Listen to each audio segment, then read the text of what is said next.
Bonjour à tous, aujourd'hui je vais vous parler du fameux livre Le Millionnaire Minute. Alors ce livre se divise en deux parties.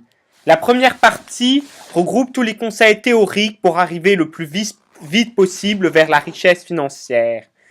La deuxième partie raconte l'histoire d'une femme qui, afin de garder la garde de ses enfants, a réussi à gagner la somme d'1 million d'euros en 3 mois en partant de rien. Cette histoire est très inspirante, car elle pose une question.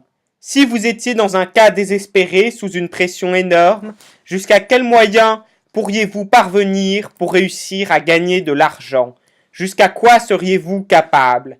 Et finalement, ce que nous révèle cette histoire, c'est que sous des conditions de pression extrême, on peut réussir à gagner beaucoup plus d'argent que l'on n'en aurait jamais rêvé.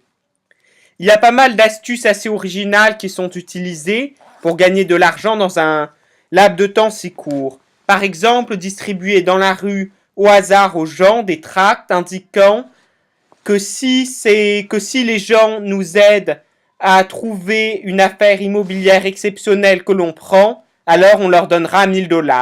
Et c'est ainsi qu'ils distribuent des dizaines de ces tracts dans la rue et que grâce à cela, ils finissent par trouver une affaire immobilière extraordinaire dans un laps de temps suffisant.